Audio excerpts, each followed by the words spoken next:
안녕하세요. 영원한 행복을 누리고 싶다면 어디로 가야 할까요? 인간의 참된 행복은 바로 하나님의 말씀 앞에서 시작됩니다. 이 시간 행복의 문을 열어드리겠습니다. 쉽고도 정확하게, 알차고 재미있게 하나님의 말씀을 깊이 새기는 시간, 소문난 성경교실에 오신 것을 환영합니다. 무궁무진한 성경의 세계 속으로 여러분과 함께할 저는 박인용 목사입니다.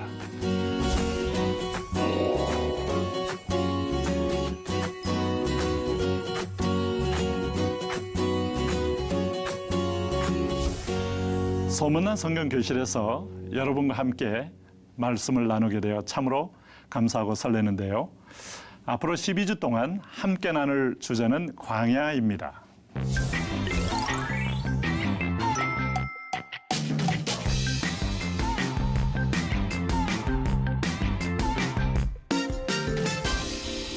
첫 번째 주제는요, 우리가 광야가 어떤 곳인가, 우리가 광야에 들어서면서 우리가 인생의 광야, 또 삶의 광야, 여러 가지 얘기를 합니다만은 성경이 말하는 광야를 한번 살펴보도록 하겠습니다.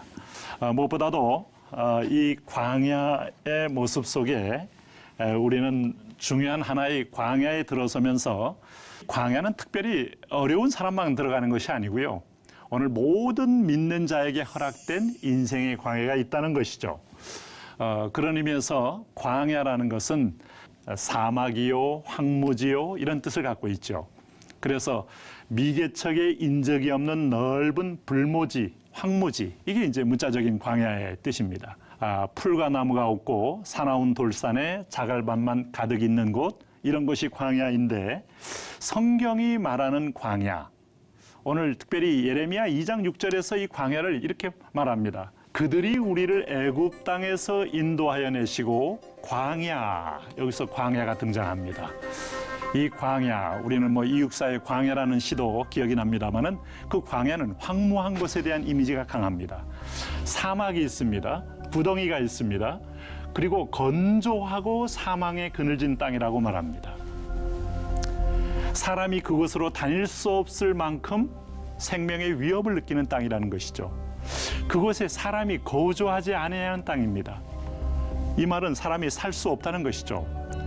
우리가 지리학 용어에서 독일어로 말하면 웨쿠메네, 안 웨쿠네메 이렇게 우리가 표현합니다만은, 웨쿠메네는 사람이 살만한 거주 지역이고 안 웨쿠메네는 그야말로 극지에 또 사막지에 오지 이런 것, 사람이 살기 어려운 지역을 말하는데, 광야가 일종의 그런 의미가 있는 것이죠. 거주하지 아니하는 땅. 근데 이곳을 우리가 통과하게 하시던 여호와께서, 가만히 보면 우리가 원해서 가는 땅이 아니에요. 하나님께서 통과하게 하시는, 하나님이 직접 몰고 가셨다는 겁니다. 어디 계시냐 하고 말하지 아니하였느냐라고 이스라엘 백성들이 광야에 대해서 언급할 만큼, 광야는 하나님도 존재감을 느낄 수 없고 공포와 두려움과 죽음의 그 그림자가 늘 떠나지 않더라 하는 것이죠. 그런 의미에서 보면 이 광야의 특징이 이미 예레미야 2장 6절에서도 봤습니다마는, 오늘 이 시편 42편 1절과 3절에서 보면은 광야에 사는 인생에게는 짙은 갈망과 또 두려움을 통한 부르짖음과 또 기갈에 대한 목마름이 있어요. 그래서 이런 시가 광야의 인생에서 나오는 시입니다. 하나님이여 사슴이 신의 물을 찾기에 갈급함같이 내 영혼이 주를 찾기에 갈급하나이다. 궁핍을 느낀다 이 말입니다. 풍요로울 때는 하나님 찾을 일이 없잖아요. 그런데 모든 사람들은 건강의 궁핍을 느낄 때, 물질의 궁핍을 느낄 때, 관계의 궁핍을 느낄 때, 그때 갈급하게 찾는 것이 있어요. 그래서 이 광야는 황무지와 같지만, 데저트, 사막과도 같지만 그 아무것도 없으면서 사람들이 할 수 있는 갈급, 하나님은 이 갈급을 우리 몸에서 빼내기 위하여 사실은 통과하게 하셨다 하는 거예요. 그래서 내 영혼이 하나님 곧 살아계시는 하나님을 갈망하니, 갈급 갈망이 여기 본문에 계속 나오고 있죠. 내가 어느 때에 나아가서 하나님의 얼굴을 배울까? 사람들이 종일 내게 하는 말이 네 하나님이 어디 있느냐? 저 사람 예수 잘 믿는데 왜 저렇게 질병이 많아? 자녀는 왜 저렇게 학교도 떨어지고 직장도 요즘 얻지 못하고 결혼은 왜 안 돼? 하나님이 어디 있느냐라고 말하는 사람들이 있을 만큼 때로는 가족 관계에 광야가 있고 집안에 광야가 있고 내 인생에 광야가 있죠. 내 눈물이 주야로 내 음식이 되었도다라고 할 만큼 갈망은 일상사가 되었다는 겁니다. 이게 저주일까요? 우리는 성경을 여러분 한 단편만 보면 안 됩니다. 성경은 전체로 흐르는 하나님의 말씀입니다. 그러므로 맥락 정도가 아니라 말씀 66권 전체가 하나님의 인격이에요. 하나님의 삶이에요. 동시에 이것은 하나님의 약속입니다. 그래서 성경은 단편으로 보는 것이 아니라 성경 전체를 보아야 우리는 하나님의 뜻을 정확하게 알 수 있는 것이죠. 그런 의미에서 우리 광야를 한 번 더 계속 쳐다보면 광야는 정말 사람이 다니지 아니하고 거주하지 아니한다고 말씀했어요. 여기는 씨 뿌리지 못하는 땅이에요. 왜 이런 말씀을 굳이 예레미야 선지자를 통하여 다시 광야를 성경은 재해석하게 할까요?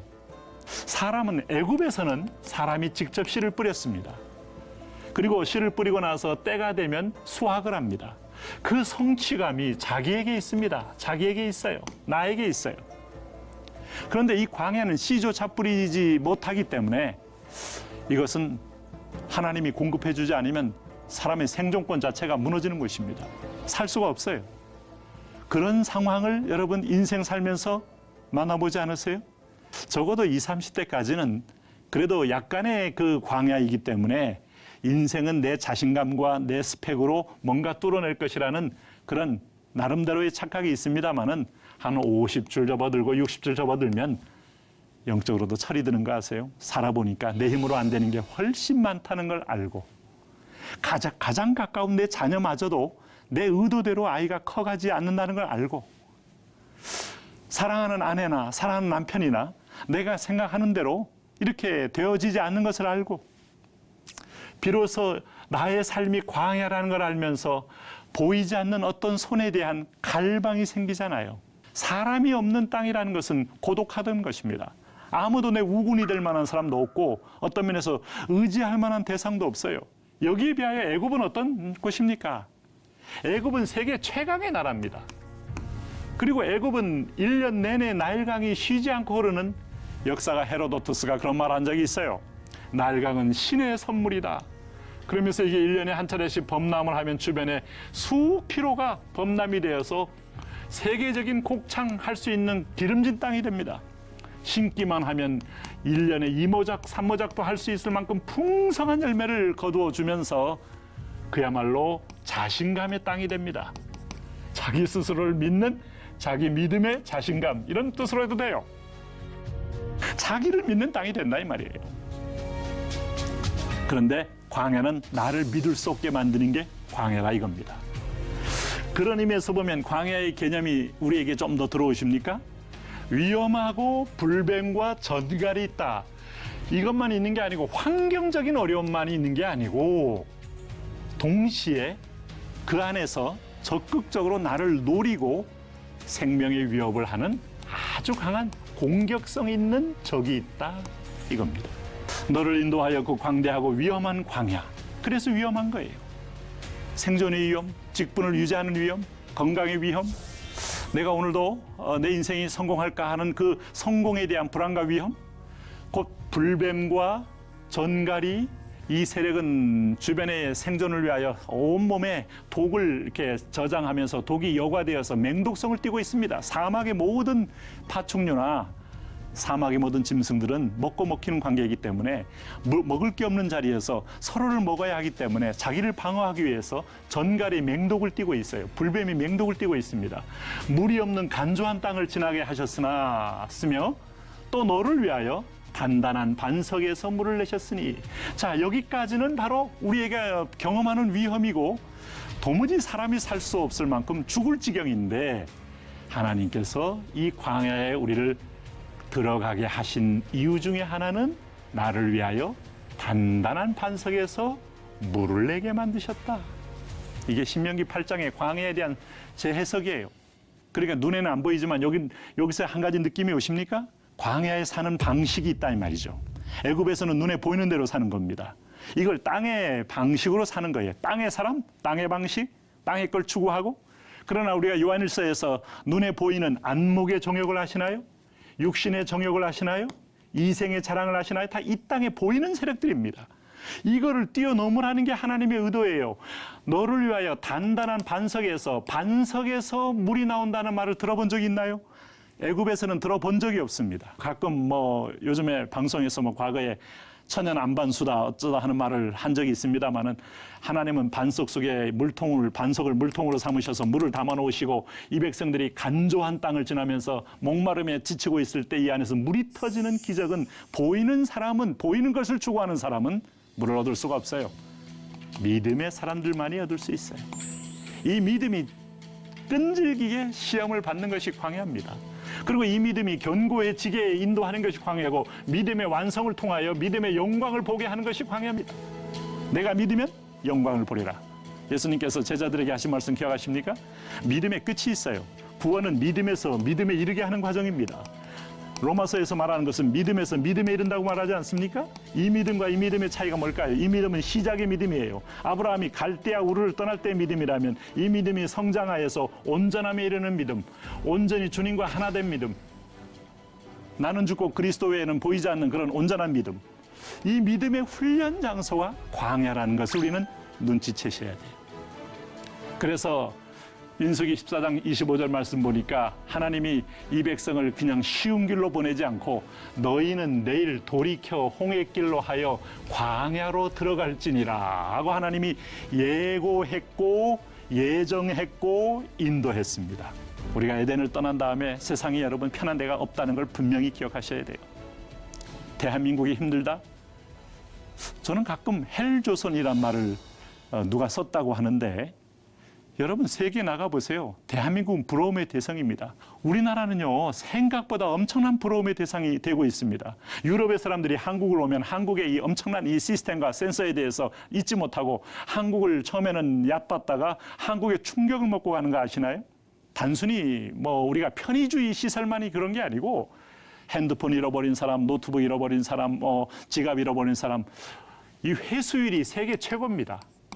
언제부터 이렇게 됐나요? 그들에게는 한국은 낙원이에요. 여러분 가만히 생각해 보십시오. 언제부터 그랬습니까? 하나님이 우리를 광야를 통과하게 한 민족이에요, 우리가. 네? 일제라는 광야, 근대를 보면 유교라는 광야, 민족적으로 통과를 했어요.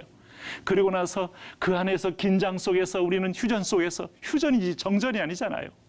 오늘 하나님께서 우리를 그렇게 이끌어 주셨습니다. 사막 같고 구덩이 같고 음침한 땅 같고 불뱀과 정갈이 있다라고 할지라도 인생에서 가장 무서운 게 뭘까요? 돈이 없는 걸까요? 그게 아마 정갈처럼 내게 다가올지 몰라요. 남자들은 잠시 주머니만 비워도 어깨가 내려간다는 말을 하는데, 아마 아무것도 없고 미래도 없어 보세요. 어깨가 내려갈 뿐만 아니라 땅속에 아마 꺼지지 않을까요? 정갈이 나를 물은 것처럼 쓰러지지 않을까요? 불뱀처럼 여러분 오늘 내 인생에 희망이 없다고 말하지 않을까요? 그럴지라도 돈을 언제부터 갖고 있었습니까? 공급자가 있는 것이지. 여기서 하나님께서 나름대로 카드가 있다 이 말이죠. 그래서 우리가 광야의 원리를 이해해야 혼돈이 없습니다. 어디를 가도 여러분 낙원 없어요. 네? 저는 호주 코스타를 한 10여 년을 다니면서 호주의 그 아름다움에 반했습니다. 야, 호주의 시드니의 그 오페라 하우스 있잖아요. 쫙 그 해안가에 멋지게 나 있고, 또 하버 브리지가 또 멋지게 있고, 그러면서 호주의 건물들이 너무 아름답게 돼 있고, 들어오면 론그라운드 푸른 초장들이 사면에 깔려 있고, 여름에 본 호주는 낙원 그 자체였어요. 그런데 제가 10년 다니면서 봤더니 호주 사람들 가운데 그렇게 피부암이 많아요. 그 위에 오존층이 뚫려가지고 그대로 그 자외선이 그냥 직사로 내려와서 살 수 없어요. 낙원 없다니까요. 네? 대한민국이 여러분 의외로 상대적으로 낙원인가 하시나요? 아말렉이 있는 것이 광야다. 이게 광야라고 성경은 말하고 있어요. 자, 아까도 말씀했습니다. 땅에는 불뱀과 정갈이 있습니다. 근데 이 아말렉은 지능형 공격자예요. 이스라엘 백성들이 홍해를 건너서 시나이 반도에 들어섰을 때 처음 만난 원수가 그때 아말렉이 와서 이스라엘과 르비딤에서 싸우니라. 적대 세력입니다. 공격 세력입니다. 이게 바로 오늘 우는 사자와 같은 바로 세상에 임금된 사탄의 세력입니다. 우리보다 훨씬 그 지역에 능숙합니다. 지형을 잘합니다. 그리고 이 아말렉은 애초부터 약탈족이었기 때문에 산지를 뛰어넘는데도 능하고 그 험지에서의 전투 능력은 세계 최강이라고 할 수 있어요. 땅에서 우리가 마귀와 싸울 때 마귀는 미혹하는 자입니다. 양의 탈을 쓰고 우리에게 다가오기도 하고 어떤 때는 틈을 노려서 기습적으로 공격하기도 하고 이 아말렉은 뱀과 정갈하고 차원 다른 사단의 세력이에요. 그런데 이 자가 여기에서 이미 진을 치고 있었다는 겁니다. 자, 우리를 구원했던 하나님께서 이 땅을 보낼 때 아말렉의 존재를 몰랐을까요? 우리가 여러분 오늘 에덴에서 떠난 이후에 이 땅에 있는 동안에 오늘 타락한 천사가 지금 왕노릇하고 있는 것을 하나님 모르시나요? 이 자가 여러분 우리를 뭐 때로는 음란에 빠지게 하고 정욕에 빠지게 하고 이생의 자랑에 붙들리게 하고 교만에 빠지게 하고 아말렉인과 가나안인이 골짜기에 거주하니 원주인 같아. 원주인. 우리는 세상에 나가면 여러분 요즘 뭐 얼마나 언론을 통하여 또 아니면 드라마를 통하여 오늘 예수 믿는 사람들의 이미지가 폄하되고 있습니까? 실상도 물론 한두 사람의 소수가 있지만은 대다수 99%의 목사님들 다 하나님을 두려워하며 일을 하는 분들입니다. 하나님 그렇게 녹록한 분이 아니에요. 내 마음대로 한다고 해서 뭐 교회가 되거나 그러지 않아요. 그런데도 불구하고 이 언론은 이걸 통하여 계속하여 부정적인 의미로 확대 재생산하는데 이것을 본 사람들이 교회에 대해서 또 다른 여러 폄하를 가지면서 교회 응집을 줄이는데 만만치 않은 세력입니다. 이것도 여러분 오늘 현대의 광야입니다. 광야. 너희는 내일 돌이켜 홍해길 따라 광야로 들어갈지니라. 여기 보니까 하나님 분명히 아말렉인과 가나안이 골짜기에 거주하는 걸 알면서도 홍해길을 따라 광야로 들어가라고 하신 거예요. 오늘 우리는 수도원서로 들어가지 않습니다. 개토 있죠, 개토. 유대인들의 개토. 담 쳐놓고 우리끼리만 살면서 우리끼리 믿음 지키는 그런 자리에 들어가는 사람들이 아니에요. 수도원 운동이 꼭 필요하긴 하지만 우리는 수도원의 수도사로 불림받은 게 아니라 광야를 통과할 하나님의 전사요. 하나님의 백성이요. 네, 이거 분명한 우리 정체성이 있어요. 너희는 세상의 빛이요. 소금이지. 빛은 어둠일 때 의미가 있는 거지 어둠이 없을 때는 빛이 의미가 없는 겁니다. 그러므로 어둠 세상 속에 들어갈지니라 홍해길로 따라 광야로 들어갈지니라 하나님 명령이에요. 결혼했는데 그게 행복만 있을 것 같습니까? 광야가 있다니까요. 1년에 연봉 1억을 주는 회사에 취직을 하면 성공했다고 박수를 받지 않겠어요? 집안에서 큰 효자 났다고 말하지 않겠어요? 그런데 이렇게 일봉 1억적 들어가는 회사에 들어갔음에도 불구하고 왜 한 5년 만에 퇴사하는 분들이 꽤 많죠? 거기도 광야가 있기 때문이에요. 업무의 스트레스, 관계의 스트레스, 창의적인 아이디어의 스트레스, 광야를 없는 인생이 어디 있겠어요? 이르되 여호와께서 맹세하시기를 여호와가 아말렉과 더불어 대대로 싸우리라. 하하, 대적이 있다는 것은 너 혼자 가서 죽으란 얘기가 아니고 주체가 여호와 내가 대신 싸우니 여기서는 우리가 승리를 위하여 할 수 있는 유일한 것이 뭡니까? 믿음으로 맡기는 겁니다. 맡기는 거. 당신은 광야의 삶의 의미를 알고 있어요? 오늘 우리는 광야의 삶이 얼마나 험난하고 힘들고 고통스러워도 하나님의 놀라운 비밀이 있다는 것을 아셔야 합니다. 이 아말렉의 세력은 지금 오늘도 대대로 형태와 모습을 달리하면서 우리 곁에 존재하고 있어요. 그럴 때 하나님께서 말씀하고 있어요. 이스라엘 백성을 애굽에서 불러낼 때 그 아말렉의 세력이 지금도 존재하고 있기 때문에 하나님은 대대로 오늘 우리를 대신하여 싸우신다고 했습니다. 오늘 이 싸움의 승리가 어떻게 해서 여러분 승리했죠?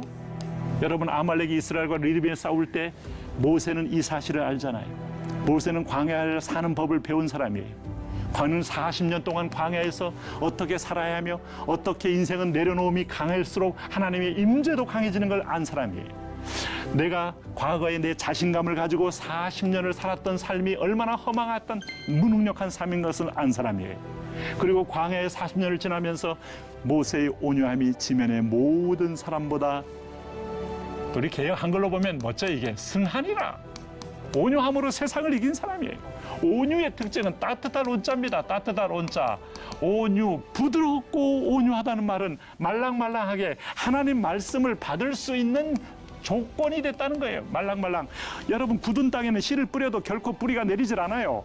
모세는 내 의지, 내 생각, 내가 배운 수상, 내가 배운 제왕학, 내가 배운 모든 통치술 이게 의미가 없고 하나님의 말씀을 따라하는 게 최고의 리더십이다. 이걸 마음에 꽉 알았기 때문에 모세는 아말렉이 등장할 때 산 위에 올라가는 겁니다. 여호수아는 현장에 싸우게 하고 전선은 여호수아에게 있는 게 아니에요. 모세에게 있었지. 그래서 모세는 손을 들고 여호와께 기도하는 거예요. 그는 그 시대에 광야를 뚫는 비결이 믿음인 줄 알았고 믿음을 위하여 기도하는 법을 아는 거예요. 인생을 살 때 뭐가 최우선입니까?